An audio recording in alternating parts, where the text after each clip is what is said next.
begin with our speeches. If I could have your attention, please. Before we begin with our speeches, we'd like to take this moment to say a massive thank you to Lorraine Woods for everything she has done for us in her capacity as year mum for our year group.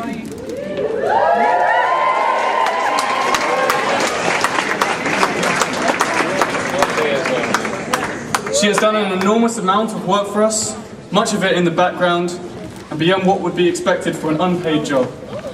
This is our opportunity to say a sincere thank you, and I would like to invite her up, here you are, to receive a small token of our appreciation.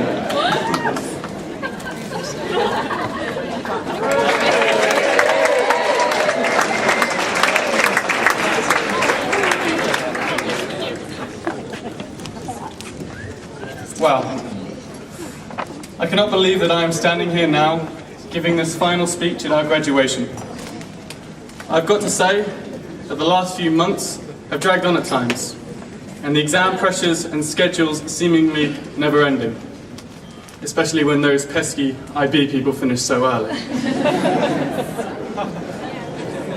It was difficult to envisage it all being over, but it is, and here we are, class of 2012, about to graduate. We'll all be feeling a melting pot of emotions right now. Relief, happiness, excitement, sadness, nostalgia, etc. The list goes on. We have been at Tanglin for varying amounts of time, and our memories and emotions will reflect this. I personally started at Tanglin in year 1 over 12 years ago. Before we all left for study leave, I had a unique experience on the last official day of school. On the spur of the moment, myself, Mackenzie Fisher, Gabby Baxter, and Sean Hudspeth decided to take an impromptu tour of the whole school and go down memory lane. The 4 of us had been in the same classes all the way through infant and junior schools, and we went to every single one of our classrooms we'd been in over the years. We had such a laugh, reminiscing and remembering all the stages that had been all so consuming and important at the time. Dress-up days in the junior school, Egyptian Day, Caribbean Day when we made mocktails, Victorian Day where the teachers carried canes and made us dunces if we did anything wrong, and of course Tudor Day. I can't actually believe I let my parents wear those velvet pantaloons, frilly shirts and tights. Great times. We weren't very quiet when we ended up in our year 1 classroom. We sat at this table with the 4 of us that sat in exactly the same spot 12 years ago. We all had separate thoughts and memories of where our Tanglin journey had begun, and more importantly, where it was about to end. Here, graduation day. Our time to leave the familiar surroundings of our Tanglin and to launch ourselves into the world. It is difficult to get our heads around leaving the safety of Tanglin and try and grasp what the next stage will bring.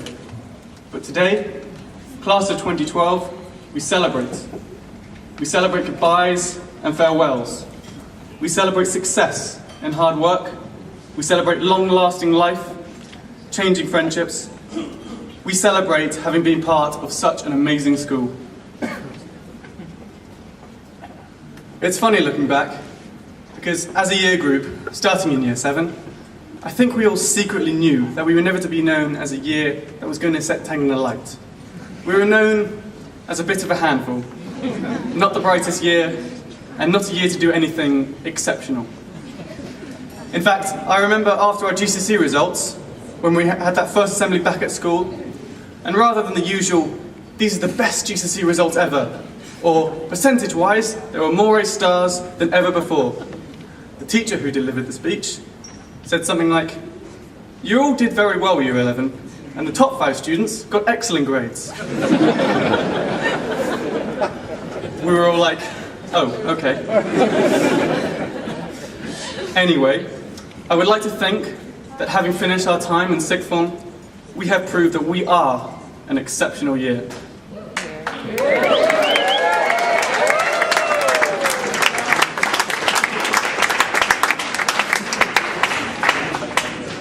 not only academically, with our impressive range of university choices, but exceptional in our team spirit, our wide range of abilities, and our resilience and support for each other. I know that Pippa will be talking more about the sixth form in more detail.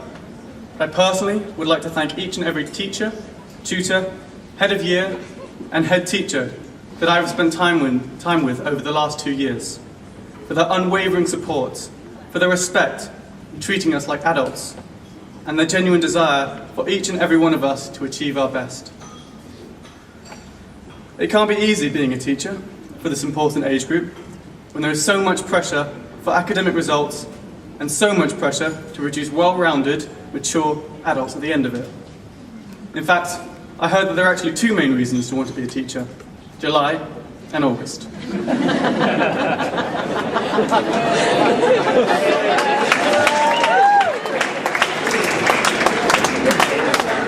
I tried.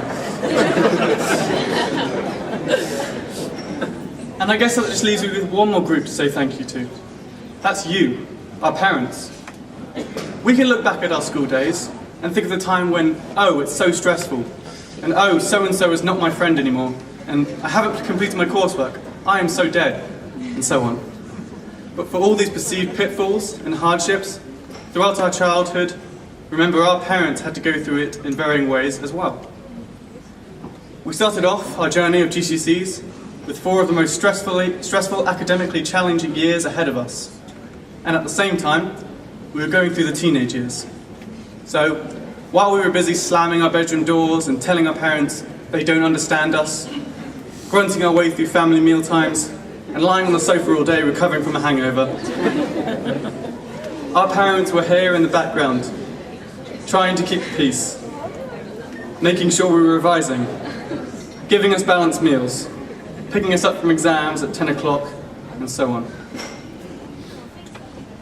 It can't have been easy, but I hope all of our parents here this evening can look at us with pride and love in their hearts, and know that they have done all they can, and we certainly could not have done it without them. The school and our parents have prepared us to face full-on what challenges lie ahead. This generation is ours. Let's seize every opportunity, and each and every one of us make a mark on the world in some way. We will never forget Tanglin. Here's to us, guys. Class of 2012, here's to us.